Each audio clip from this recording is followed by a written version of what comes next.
Bonjour, bonjour par ici et bienvenue dans ce dixième épisode de mes capsules somatiques. Alors, je m'appelle Laura Martin, pour tous ceux qui ne me connaissent pas, bonjour. Je suis coach somatique et professeure de yoga informé trauma. Ok. Et donc, je vous partage toutes des clés qui vous invitent à renouer avec votre corps afin de servir votre expansion extérieure et votre ressourcement intérieur. Et le thème de cette capsule aujourd'hui va être celui de l'anxiété et également d'une technique que je ne recommande pas forcément, qui est celle de la pensée positive.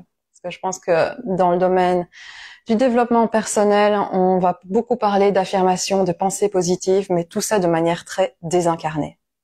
Et si savez un petit peu ce que ça veut dire somatique, vous comprenez que je fais du yoga, que je partage le yoga, etc., vous intuitionnez déjà que moi, je vais vous inviter à revenir à votre corps. Ok, et c'est ce qu'on va faire aujourd'hui. Je vais vous parler d'anxiété, mais également de où ça se passe. Pourquoi est-ce que la pensée positive, utilisée toute seule, ne va pas vous aider. Et on va également mettre en lumière quelque chose d'assez important qui est la mémoire du corps, ok, pour comprendre un petit peu alors comment adresser son anxiété et qu'est-ce que l'anxiété a à voir avec le corps et la mémoire du corps. Ok. Alors, j'aime bien avant de rentrer dans le vif du sujet faire à la fois deux choses. À la fois revenir sur les termes que j'utilise, ok, dans ce webinaire pour qu'on se mette vraiment bien d'accord en fait de quoi est-ce qu'on parle et comment est-ce que ça peut vous aider personnellement. Et justement, à la fois également vous proposer des exercices d'introspection, à la fois somatique en écoutant votre corps et à la fois contemplatif pour faciliter cette introspection en profondeur. Okay. Alors, avant de rentrer dans tout ça, dans le vif du sujet et d'embarquer ensemble dans ce voyage somatique vers notre anxiété et une manière plus efficace de l'appréhender, je vais vous inviter à vous poser là où vous êtes, à vous donner le moment de ne rien faire d'autre que d'écouter ma voix et de vous laisser emporter dans ce voyage, ok? Et donc, on commence par se poser. Et dans quoi est-ce qu'on se pose, en fait? On peut se poser au moins dans deux choses. Notre espace extérieur et notre espace intérieur, qui est le corps. Ok? Ça va m'aider également, moi, à vous rabaisser un petit peu mon enthousiasme pour ne pas aller trop vite dans cet épisode et vous donner le temps de bien absorber ce que je vous partage. Donc, dégagez les yeux de l'écran. Vous pouvez même les frotter si ça vous fait du bien. Prendre une inspiration et une expiration à travers la bouche. Répétez ça autant de fois que vous le souhaitez.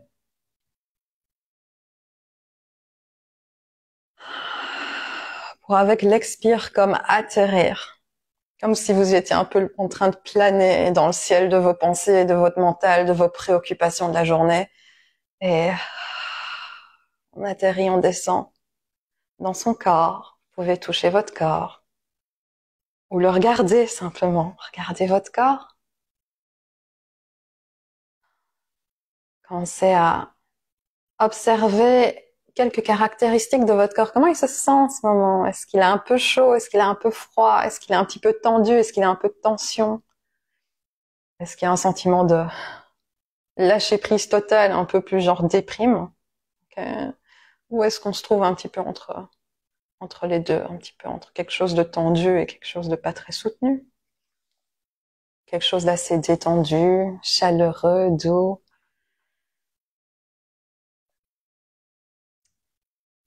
Demandez également comment est-ce que vous voudriez vous sentir maintenant. S'il y a un petit peu de tension, comment est-ce que vous aimeriez vous sentir? En sécurité, confortable, sens d'onctuosité intérieure, de douceur intérieure. Et voyez comment en identifiant ces qualités, le corps va réagir. Peut-être il y a une partie du corps qui va dire, oh oui, j'aimerais vraiment bien ça. Vous pouvez alors déposer les mains dessus. Ou une partie du corps qui dit, ah oui, mais tu as déjà ça en toi. Par exemple, moi, je sens mon cœur chaleureux, doux, onctueux. Alors je reviens un instant au refuge de mon cœur. Hmm. Quand vous identifiez ce dialogue qui se construit désormais entre vos envies et votre corps, observez ce qui se passe ensuite. Un soulagement peut-être se crée, une harmonie se crée peut-être. Hmm. Et je vais vous inviter ensuite d'ouvrir les yeux s'ils étaient fermés, de regarder autour de vous et de voir quels éléments extérieurs pourraient venir soutenir cette harmonie intérieure qu'on a commencé à tisser entre ses envies, son mental, son corps, ses sensations. Peut-être il y a des couleurs qui viennent soutenir ce sens harmonieux de douceur, de confort intérieur. Peut-être c'est une couleur, peut-être c'est une lumière, peut-être c'est un objet, certains matériels, peut-être le bois, quelque chose de chaleureux. Si on cherche de la fraîcheur, c'est peut-être un élément en pierre ou autre. Ah. Et je vous invite à conserver ce ressenti et tous ces outils intérieurs et extérieurs pour poursuivre cette exploration aujourd'hui ensemble. Alors cette exploration, comme je le disais, elle va tourner autour de l'anxiété, ok? Parce que je pense que c'est un mot un mot qu'on partage tous. Ok, ça nous touche tous sous une forme ou sous une autre. Ok, peut-être certaines personnes ne résonnent pas tellement avec le terme anxiété, mais vous pouvez vous dire l'anxiété c'est un stress au final. Ok, c'est un stress qui est devenu chronique, c'est un stress émotionnel que je peux ressentir dans mon corps. Ok, et en fait ici quand je vous invite à considérer votre anxiété, on va pas juste considérer l'anxiété, on va faire un peu d'une pierre deux coups ou d'une pierre plusieurs coups en réalité. Parce que ici, quand je vous invite à considérer votre anxiété, c'est dans la dimension qu'elle est plus forte que vous, qu'il y a une énergie intérieure, un peu émotionnelle, physique, mentale, plus forte que soi. Ok, et c'est là qu'interviennent certaines techniques cognitives comme la pensée positive. On va se dire ah non, on va rationaliser mon anxiété parce que je ne parviens pas à la traiter, elle est plus forte que moi. Elle s'active de manière plus forte que moi dans certaines situations. Elle s'active chroniquement, elle revient, elle prend le dessus, elle bousille mon équilibre intérieur et ça me prend du temps pour revenir à un sens d'équilibre. Et même quand je reviens à ce sens d'équilibre, j'ai pas tellement l'impression qu'il est très stable. Donc c'est vraiment ce type de perturbation intérieure ici qu'on vise aujourd'hui. Je pense que chez beaucoup de personnes, dont moi, ça se manifeste via de l'anxiété, mais ça se manifeste peut-être autrement également. Et bonne nouvelle, on va également toucher ça aujourd'hui. Donc pour vous, peut-être c'est cette réactivité intérieure de stress émotionnel qui donne naissance à certaines pensées. Ça prend parfois la forme d'un bouillonnement intérieur, d'une accumulation de frustration. Peut-être c'est des élans de colère, une colère explosive, une difficulté à gérer cette énergie très feu qui vous enflamme. Peut-être c'est une énergie qui est plus douloureuse, qui vous plonge dans des états de tristesse ou dans des états également de victimisation, okay, où on se sent impuissant, régulièrement impuissant, incapable face à certaines situations. Et là, on voit déjà en arrière-plan que c'est de l'anxiété aussi, ça, le sentiment d'impuissance. On est anxieux quand on se sent impuissant. J'ai pas le choix, c'est comme ça. Et donc, je vais essayer de me raisonner via mes pensées pour me sortir de cette situation que je ressens viscéralement. Ok. Et donc, on parle d'anxiété, mais on parle également de ces réactions viscérales intérieures qui ont une certaine coloration émotionnelle. C'est ce qu'on va toucher aujourd'hui. Et je vous invite déjà à prendre un moment de pause et à vous demander, ok, dans tout ce que j'ai donné comme exemple, anxiété, bouillonnement, frustration, colère explosive, profond distress, sentiment d'isolation, d'abandon, victimisation, impuissance, quel mot-clé ici résonne avec vous? Quel mot-clé est-ce qui fait sens pour vous dans le sens ça touche une blessure intérieure, ça touche quelque chose qui est effectivement présent dans ma vie. C'est vrai, je note que certaines situations de ma vie activent ce sens de ressenti en moi. C'est le premier moment d'introspection.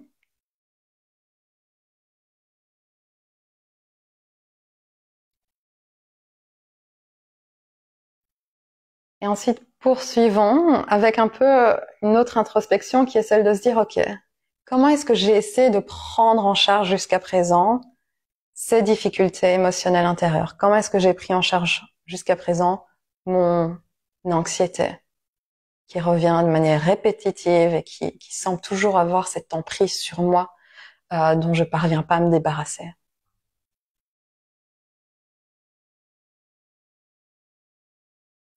La manière dont je formule la question, elle est assez orientée.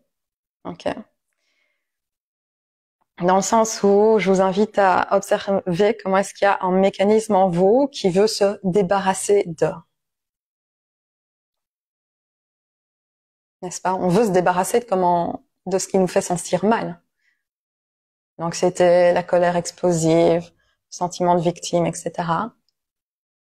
Je vous invite un moment à considérer que cette orientation mentale, cette orientation de l'esprit, lui-même pose problème. Parce qu'il vous invite à générer un conflit intérieur entre ce que vous ressentez viscéralement dans votre corps et ce que vous considérez devoir ressentir à la place.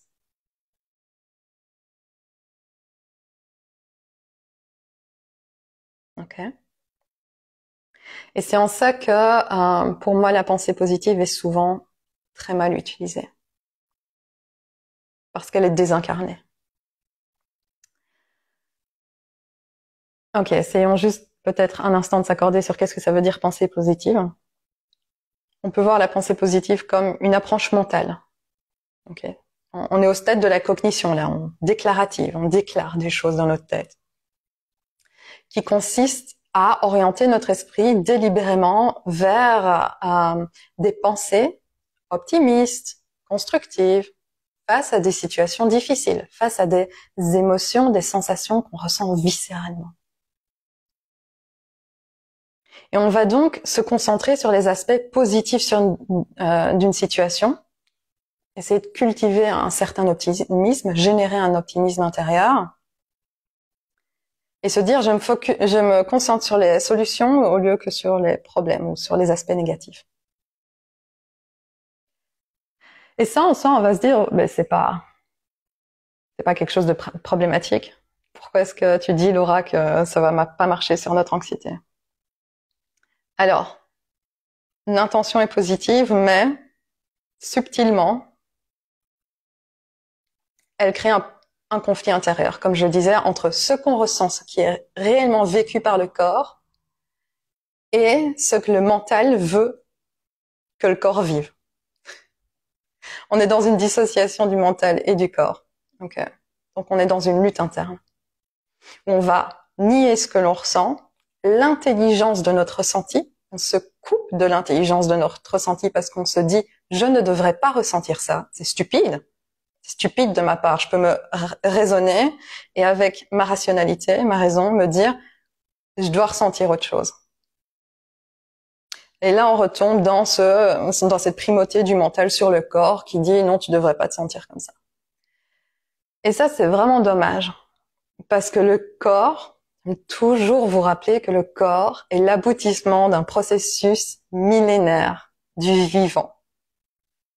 Ça a demandé beaucoup de temps aux vivants, aux organismes vivants, de donner cette forme qu'on a aujourd'hui.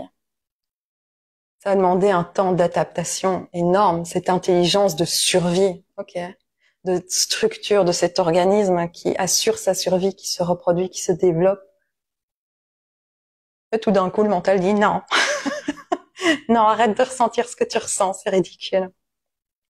Il y a quelque chose qui va pas là, et je trouve que c'est très peu partagé dans le monde du développement personnel, de la connaissance de soi, où on oriente en réalité dès le départ notre mindset vers cette primauté de l'esprit, et on se coupe totalement de l'intelligence de notre corps.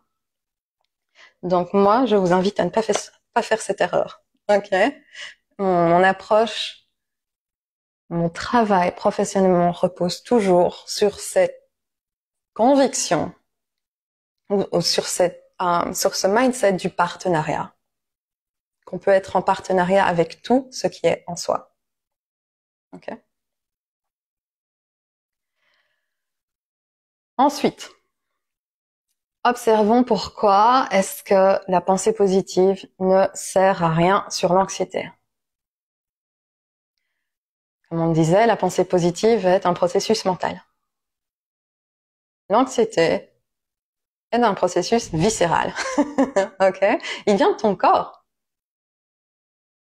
Si l'anxiété ne demeurait qu'au stade de l'esprit, avec la pensée positive, on pourrait s'en débarrasser. Mais ça ne marche pas parce que tu vas le remarquer toi-même, ou tu l'as déjà remarqué toi-même, ton anxiété ne demeure pas au stade des pensées. Ton anxiété, déjà, c'est une émotion.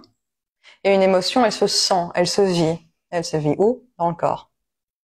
La pensée positive attaque ce qu'on se déclare consciemment, ce qui est déclaré consciemment dans son esprit. L'anxiété, comme toutes nos émotions, déjà de 1, n'ont pas forcément des paroles, mais aussi se vit et provient du corps. Donc on a 2 stades différents et déjà. Et un autre élément très important, qui est que la pensée positive est un processus conscient. Nos émotions ne sont pas des processus conscients. Et c'est là qu'on va également, qu'on va avoir l'opportunité au cours de cet épisode, et peut-être il me faudra encore un autre épisode pour vous en parler, mais d'approcher le concept, la réalité de la mémoire du corps et d'une mémoire qu'on appelle implicite, c'est-à-dire subconsciente, qui est non déclarative et qui réside en soi et détermine beaucoup de notre interprétation du monde. Je vais essayer d'aller en douceur dans cette exploration. Et à nouveau, commençons par revenir à vous, revenir à votre corps et revenir à votre histoire. L'histoire de votre corps, l'histoire de qu'est-ce que ça fait d'être toi. Qu'est-ce que ça fait d'être Laura, de vivre Laura? C'est quoi l'histoire de Laura? Qu'est-ce que ça fait d'être toi? Et donc, prends un moment pour réfléchir à une situation où tu t'es senti anxieuse. D'une manière qui est plus forte que toi, que cette anxiété a vraiment pris le dessus sur ton comportement, sur la manière dont tu expérimentes ton quotidien, tes relations avec autrui, ta relation avec toi-même. Cette anxiété, elle a commencé à générer des pensées de type critique intérieure, perfectionnisme, de pas être jamais assez bien, de pas être capable de, des pensées, des croyances. Ok.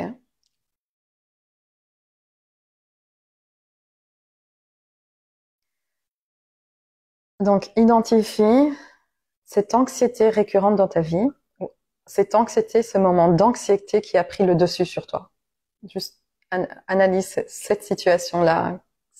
Peut-être c'était hier, peut-être c'était la semaine passée, peut-être c'était il y a 3 mois. Reviens un instant sur ce moment anxiogène. Et identifie également qu'est-ce qui était présent à ce moment-là. Identifie un petit peu le contexte de cette situation. Qui était présent? Qu'est-ce qui était en train de se passer? Est-ce que tu étais en train de faire une présentation devant un certain public? Est-ce que tu étais en train d'avoir une discussion très difficile avec ton partenaire? Est-ce que tu t'es entouré dans un endroit particulier qui te semblait un petit peu inconfortable?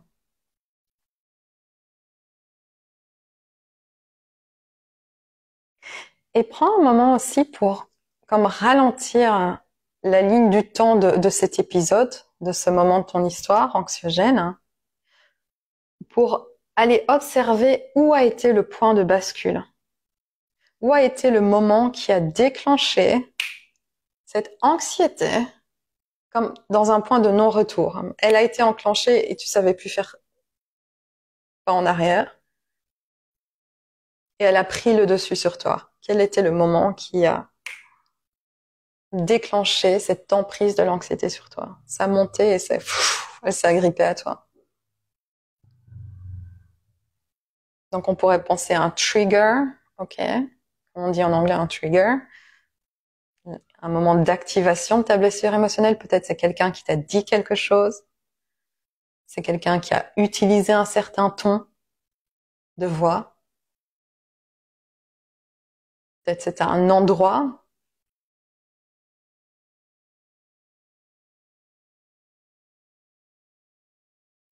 Et raffine également ta perception de la réaction émotionnelle qui a été engendrée. Oui, c'est peut-être de l'anxiété, mais quelle était la caractéristique de cette anxiété? Parce qu'on ressent tous notre anxiété de manière un petit peu différente. Ou en tout cas, on la ressent tous en accord avec notre histoire, qui on est, ce qu'on a vécu jusqu'à présent. Est-ce que il y a eu un sentiment d'impuissance? Est-ce qu'il y a eu un sentiment d'énervement qui a fait que tu as commencé à parler avec un ton agressif, à dire des mots qui sortent de ta pensée, enfin, qui dépassent ta pensée? Est-ce que cette anxiété t'a plutôt emmené à un retrait intérieur, un figement, un mutisme, et à engendrer une tristesse profonde? Discerne un petit peu tout ça.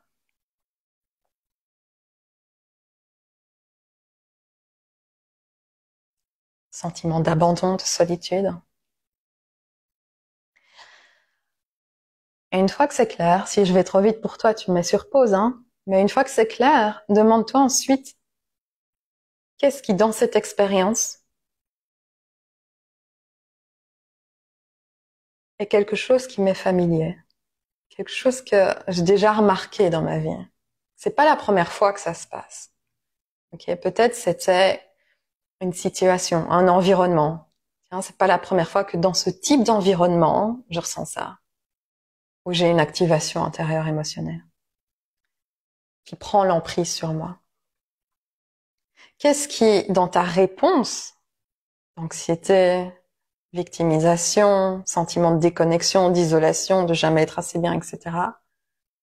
Qu'est-ce qui, dans ce ressenti, est familier également? Dans le sens, c'est pas la première fois que je ressens ça.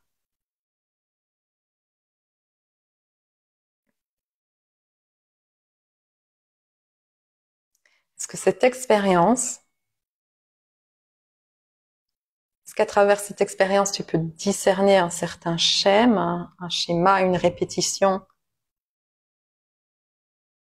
qui s'est donc déjà produite par le passé? Est-ce qu'il y a quelque chose de familier là-dedans? De se dire, c'est pas la première fois que je ressens ça.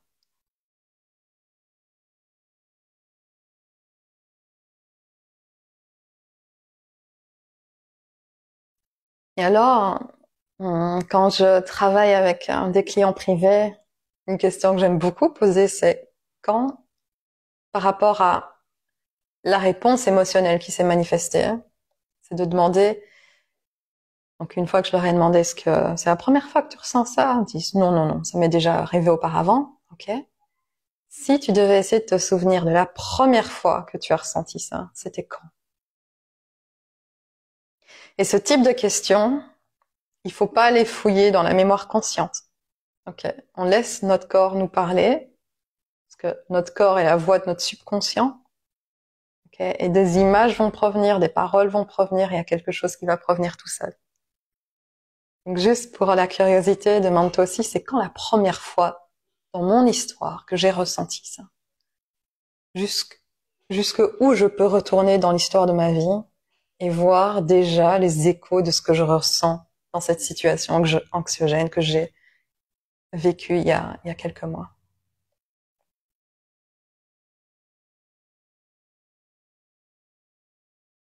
Ce que je veux t'inviter à contempler ici, c'est que cette répétition, cette familiarité n'est pas le fruit du hasard et n'est pas quelque chose qui n'a rien à voir l'un avec l'autre. C'est pas parce que donc si tu te dis oh bah j'ai ressenti ça peut-être quand j'avais 8 ans, mais aujourd'hui quand j'ai ressenti ça c'était différent.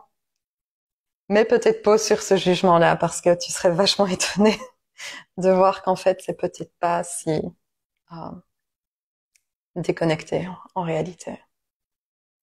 Okay. Parce que le fait que ton anxiété ou cette réaction émotionnelle prend le dessus sur toi n'est pas quelque chose d'anodin. Et c'est quelque chose qui est profondément ancré en toi. S'il y a une emprise sur toi, ça veut dire que l'énergie, elle est quand même assez puissante et profonde. Ok. C'est pas quelque chose de totalement neuf, là.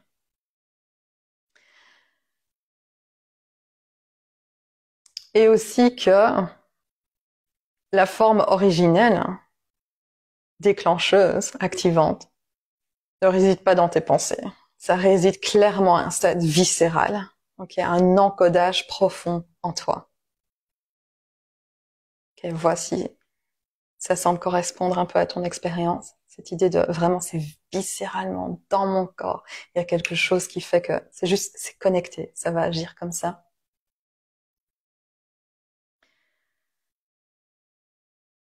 Et j'ai utilisé également le terme encodé de manière intentionnelle parce que cet encodage, il est au stade de nos connexions neuronales, de nos neurones.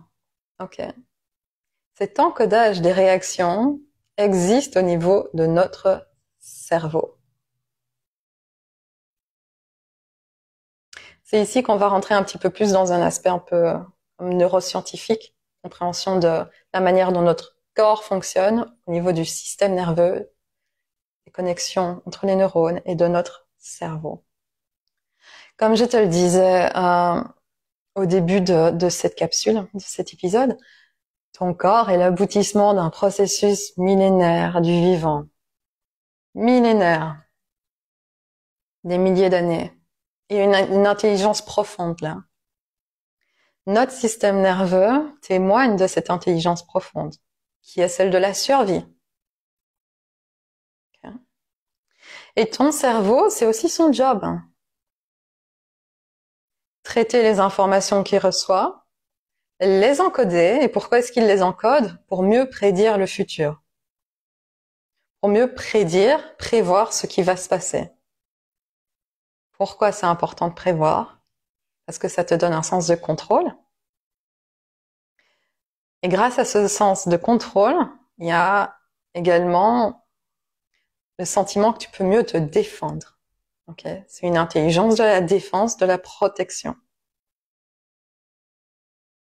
Le cerveau adore prévoir afin de contrôler, afin d'assurer ce job bien nécessaire de notre défense, de notre survie. Ok?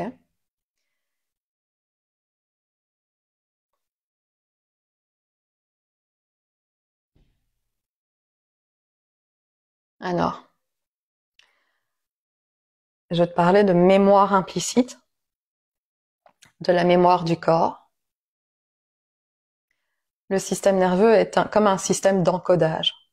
Toutes les informations qui lui parviennent, toutes les informations sensorielles du reste du corps, il les aspire, le cerveau les traite, le système nerveux encode. Il se souvient. Donc il y a une mémoire là dans notre corps. Cette mémoire, on l'appelle, elle est un peu, grosso modo, on peut un peu la diviser en, il y a des subdivisions, mais restons juste au stade explicite, implicite. La mémoire explicite, c'est par exemple si je te demande est-ce que tu te souviens de la maison de ton enfance? Tu la vois visuellement, tu te souviens peut-être des sons que tu entendais là-bas. Il y a quelque chose, tu sais y accéder consciemment, par ta conscience. Ok. C'est présent à ton esprit. Qu'est-ce que tu as mangé hier? Voilà. Bon, certaines personnes s'en souviennent pas, normalement. Euh, Mémoire explicite. Explicitement, je m'en souviens. Ok. Je sais dans ma conscience. La mémoire implicite, bah, c'est l'inverse. Consciemment, on s'en souvient pas. C'est pas quelque chose qui consciemment, j'ai l'image, je peux tracer sur ma ligne du temps. Ok. J'ai plus de ligne du temps. Mon subconscient n'a pas de ligne du temps. La mémoire implicite réside au niveau du subconscient. Le subconscient n'a pas de ligne du temps. La mémoire implicite, on ne sait pas la placer donc sur la ligne de temps du temps de notre histoire de vie. On ne sait pas dire ah c'était tel événement à telle date dans tel lieu, etc. Il y a un brouillard. Ce qui est encodé au niveau de la mémoire implicite, c'est la sensation des choses. C'est ça que si tu te poses la question, c'est quand la première fois que j'ai ressenti cette anxiété bien particulière ou que je me suis trouvée dans cette situation qui a généré cette anxiété, c'est un petit peu flou. Tu sais plus ou moins répertorier certains événements sur la ligne du temps de ton histoire, mais tu pourrais pas dire pour sûr ce moment-là c'était la première fois, d'habitude. Il y a un peu comme un flou. Parce que ce qui a été encodé, d'abord, probablement, ou en tout cas le plus profondément en soi, c'est la mémoire implicite. C'est la sensation des choses. Okay. Ça a été encodé dans ton subconscient, ça a été encodé dans ton système nerveux, par ton cerveau, parce que c'était considéré comme un élément important à ta survie. Je vais te donner un exemple personnel. Quelque chose qui me crée dans l'anxiété dans ma vie, personnellement, c'est de voir des personnes en colère autour de moi. C'est un réflexe. Quand il y a quelqu'un en colère autour de moi, et ça peut être un étranger qui est en colère avec quelqu'un d'autre, être présente à la colère de quelqu'un d'autre, ça crée, pour moi, un sentiment d'insécurité et d'anxiété. C'est pas le cas pour tout le monde. Il y a des gens qui pourraient être, imagine, on est en terrasse, on boit un verre, à la table d'à côté, il y a des gens qui commencent à se disputer. Moi, je vais être en mode stress, anxiété. Peut-être, toi, si tu prends un verre avec moi, tu vas te dire, bah, ça nous concerne pas. La personne s'énerve pas contre moi. Ok, nos réactions sont différentes. Donc ça veut dire que là, dans la sensation du moment qui est en train de se passer, on a une histoire différente. Mon histoire à moi, qu'il repose en paix. Mais mon père, quand j'étais jeune, était quelqu'un de très colérique. Okay. Et je me souviens, j'ai des images, mais je sais que même avant ça, il y avait déjà cette présence de la colère en lui, qu'on fait nos il m'aide à faire mes exercices de mathématiques. Et je ressens un figement intérieur, un gel intérieur profond parce qu'il commence à s'énerver. Okay, donc ça, c'est déjà une cristallisation de la mémoire à la fois implicite et explicite, parce que je peux m'en souvenir, mais je sais qu'il y a eu d'autres récurrences. Je l'intuitionne parce que je le ressens dans mon corps. L'expérience répétée de la colère de mon père quand j'étais jeune a encodé dans mon corps le fait que quand quelqu'un est en colère, tu es en insécurité. Okay. Mon cerveau a encodé la colère te met en insécurité. Et tout ce qui s'encode à l'âge de l'enfant, quand notre cerveau est en développement, va avoir une incidence beaucoup plus profonde sur notre vie actuelle que quelque chose qui s'encoderait dans notre cerveau adulte. Parce que là, le cerveau, il est déjà un peu plus, il est déjà développé, disons. Okay. Donc, ce qu'on a vécu dans le passé en étant jeune continue de vivre en soi. Et de manière encore plus subtile, dans le sens où c'est encodé subconsciemment, dans notre subconscient, par notre système nerveux, par notre cerveau, d'une manière qui n'a pas de ligne du temps. Ok? Et juste sur cette idée, c'est vraiment un point capital, hein, de se rendre compte qu'il n'y a pas de ligne de temps, du temps ici, que la perception temporelle, elle est hyper floue. Est-ce que tu as déjà eu la réflexion dans un de ces moments d'anxiété de te dire après, ouf, j'ai peut-être réagi de manière un peu disproportionnée en fait, ou de constater la différence d'interprétation si c'est quelque chose qui s'est produit avec d'autres personnes, de se dire, j'ai donné tellement d'importance à cet événement et l'autre personne pas du tout, beaucoup moins. Et ça, c'est un indice qu'il y a quelque chose qui en soi, qui, dans notre expérience de ce moment présent, n'appartenait pas à l'instant présent, mais appartenait à notre histoire, appartenait au passé. C'est juste qu'on ne s'en souvient pas parce que la mémoire, elle est implicite. Elle est subconsciente, elle n'a pas de ligne du temps, elle ne sait pas ce qui est le passé, le présent, le futur. Ok?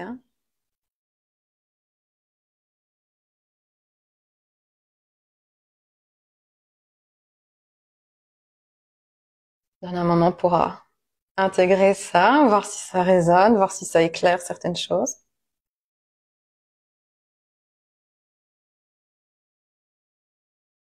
Et j'invite vraiment aussi à prendre un moment pour observer juste l'incroyable intelligence de notre corps. Parce que cette stratégie, par exemple, pour revenir à moi, d'enclencher un figement intérieur, une anxiété, quand quelqu'un est en colère, c'est une stratégie de l'intelligence de mon corps, de quand j'étais petite, de dire quand personne est en colère, quand il y a une colère, quelqu'un en colère autour de toi, tu ne bouges plus. Pour ne plus être cible, pour te faire toute petite et faire en sorte que l'autre dépasse sa colère et puis voilà. Ok? C'est une stratégie de survie. Et si on est en vie aujourd'hui, c'est aussi grâce à ces stratégies.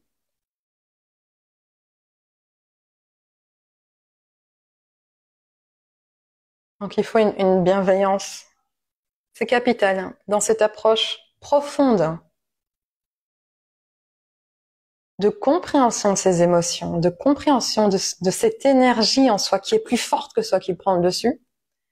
Il est capital pour agir également dessus. La reprogrammer, la réencoder, retrouver un sens d'équilibre dans son énergie intérieure. Les émotions sont des énergies. C'est capital d'approcher tout ça avec bienveillance. Sinon, notre corps va ressentir qu'on est en conflit avec lui et la lutte va juste perdurer. Et on va pas aboutir à créer cette paix intérieure qu'on souhaite pour soi, hein. Ce sentiment d'union intérieure, de cohérence et d'harmonie intérieure. Ok. Récapitulons. La mémoire implicite est la mémoire des sensations des choses. How does it feel like? How did it feel? It's all about feeling. How does it feel? J'ai du mal à traduire cette question en français, donc je trouve qu'elle résonne beaucoup plus en anglais, parce que c'est à propos de sentir, le sentiment, la sensation.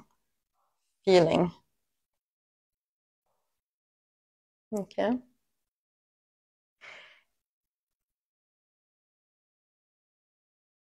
J'ai envie de lire une citation d'un chercheur qui travaille dans tout ce domaine neuroscientifique qui est vraiment génial, qui s'appelle Dan Siegel, Siegel. Il dit, alors j'ai traduit la citation en français, ce qu'il est crucial de comprendre à propos de la mémoire implicite, c'est que les souvenirs implicites nous amène à former des attentes sur la façon dont le monde fonctionne, basées sur nos expériences intérieures. Ok. Donc c'est à nouveau là une intelligence profonde de notre capacité de mémoire, la capacité de mémoire de notre organisme, de notre corps, capacité implicite. C'est de former des attentes sur la façon dont fonctionne le monde grâce à nos expériences intérieures. Pourquoi est-ce que c'est intelligent de former des attentes? Parce que ça permet au cerveau de se préparer à répondre d'une certaine manière face à certaines situations. Alors, cette intelligence de la mémoire implicite, elle n'a pas à agir contre soi. Okay. C'est ça qu'une des premières étapes, c'est la prise de conscience et l'éducation, en fait. Ok, éducation à qu'est-ce qui se passe en moi, en fait. La compréhension de comment fonctionne mon corps, au lieu de rester au stade hyper superficiel de la pensée, de la cognition, du conscient. Il y a cette, je sais pas comment est-ce qu'on a analysé ça, mais on cite souvent, même dans les recherches, dans les études, que notre conscience détermine 5 à 10% de nos journées. Le reste de notre journée est passé en mode autopilote, est déterminé par les mécanismes qui résident dans notre subconscient, à 90, 95%, 90, 95%. Ok.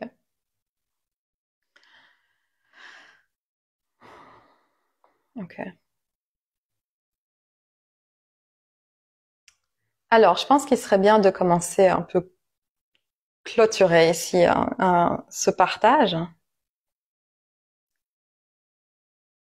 Je vais t'inviter encore une fois à revenir à la situation que tu avais choisie. D'anxiété, réponse particulière d'anxiété propre à toi, dans quelle situation tu te trouvais, qu'est-ce qui s'est manifesté en toi. Pour prendre un moment de percevoir, how did it feel? How does it feel? Okay. Et percevoir que ce feeling de la situation, de ce qui se passe en toi, est fait de sensations, d'informations sensorielles et également d'informations motrices,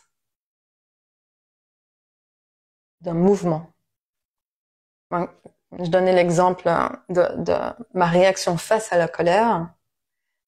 Un mouvement de les épaules vont vers l'avant, je me tasse de protection, ok? Parce que ça te permet de comprendre quel est mon besoin dans cette situation qui me crée de l'anxiété. De quoi l'anxiété est-elle le nom? En termes de besoin, pour moi, c'est protection. Pour toi, peut-être c'est autre chose. Peut-être c'est défense. Et donc peut-être il y a une coloration de colère, de frustration, de pousser hors de soi quelqu'un parce que, c'est dans mon espace là. Ok.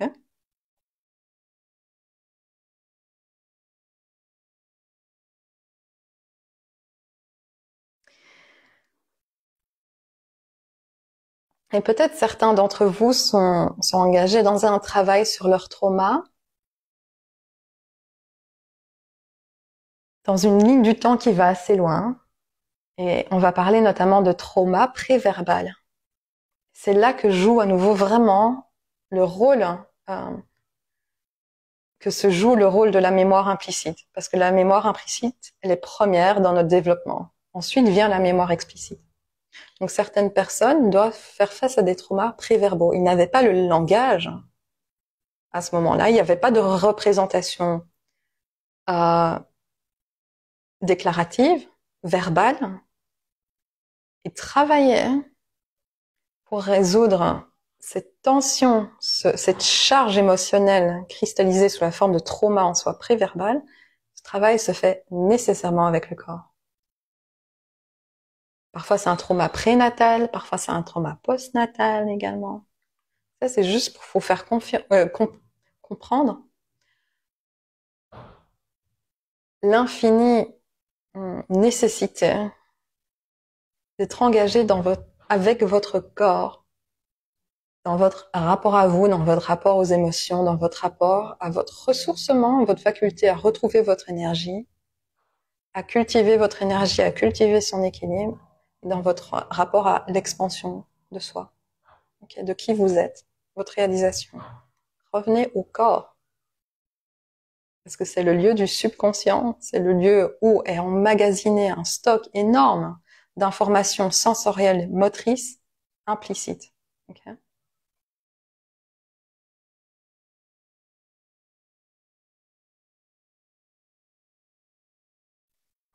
Je pense que ça suffit comme partage pour aujourd'hui. J'espère que vous avez compris l'intérêt d'une approche somatique, d'une approche du corps, et qu'au moins, tu vois, au minimum, ce que je souhaite pour toi, si tu découvres cette approche, si tu ne connaissais pas encore, si tu connais pas encore cette approche, l'intérêt pour toi de percevoir que ton corps n'est pas un ennemi, que la lutte que tu ressens entre toi et tes pensées, toi et tes émotions, toi et ton corps, l'idée que ton corps te trahit, que tes émotions te mènent la vie dure, etc. Tout ça, c'est un point de vue. C'est une perspective, c'est une posture au départ de laquelle tu regardes ce qui se passe en toi. Cette posture n'est pas une fatalité, surtout, elle ne va pas t'aider à prendre en charge tes maux, tes douleurs. Il y a une autre posture qui existe, qui s'effectue au départ du corps, au départ d'une compréhension du corps, où tu vas réaliser que cette lutte avec toi n'est pas, it's not the end of the story. Et aussi, c'est pas du tout une fatalité. Et que, au contraire, tu peux faire de tous ces éléments de toi des partenaires, des vecteurs d'émancipation et de ressourcement profond et de découverte de qui tu es. Parce qu'il y a, je pense, notre potentiel est très peu exploré. Tant qu'on ne revient pas à cette harmonie entre les différentes pièces de soi, corps, émotions, pensées, énergie, etc., notre potentiel nous reste caché. Et donc, toutes les pensées qu'on a par rapport à je sers à rien, je suis bonne à rien, je suis naze, j'y parviendrai pas, c'est uniquement parce que notre potentiel est caché à nous-mêmes. Et avec cette approche, revenir à ton corps, tu vas progressivement enlever les voiles qui obscurcissent ta présence à tes propres talents, à tes propres qualités. Okay? Et également, du coup, juste mentionner une dernière question que tu pourrais avoir qui serait comment est-ce que je vais changer ma mémoire implicite, parce que oui, tu peux les changer. Je ne vais pas entrer dans les détails ici, juste fournir un élément de réponse qui est par l'expérience. Réexpérimenter ces situations de vie, être présent à nouveau à ton anxiété, mais avec un autre ressenti. Okay. Expérimenter différemment. Ça ne veut pas dire que tu n'expérimentes plus l'anxiété, mais elle n'a plus d'emprise sur toi. Tu n'expérimentes plus au départ de cette blessure émotionnelle. Tu l'expérimentes au départ d'un sens de toi qui est plus étendu, plus enraciné dans ta paix intérieure, dans ta confiance en toi, dans ton harmonie en toi. L'anxiété n'a plus du tout la même emprise sur toi. Et ça devient plutôt comme des informations qui sont comme des nuages qui traversent le ciel de qui tu es, le ciel de ton être. Donc tu peux reprogrammer, tu peux réencoder ta mémoire implicite par la répétition de nouvelles expériences. Okay. Alors,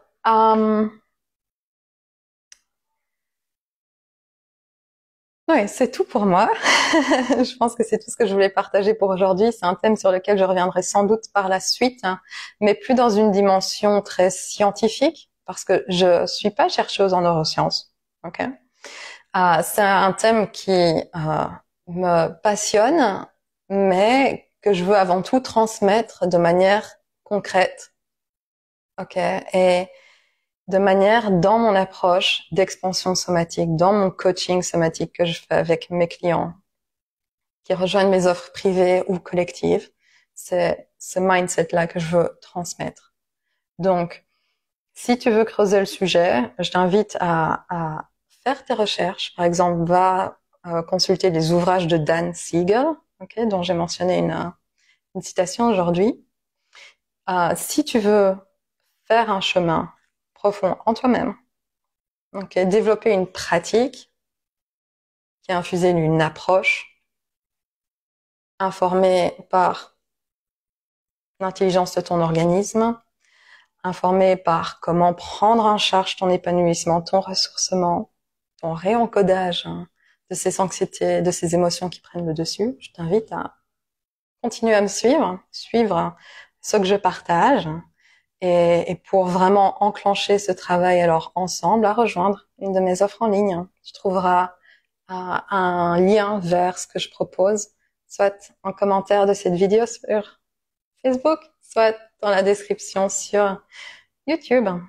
Dans tous les cas, j'espère que cette vidéo t'aura apporté quelque chose qui te sera utile, si ce n'est déjà pour commencer la curiosité d'être un petit peu plus bienveillant par rapport à toi-même, de laisser tomber la pensée positive, ok, et la curiosité d'explorer un petit peu plus ton corps et tout ce qui s'y trouve. Ok. Prends soin de toi et je vous retrouve tous pour la semaine prochaine avec un nouvel épisode des capsules somatiques qui poursuivra un petit peu le partage d'aujourd'hui.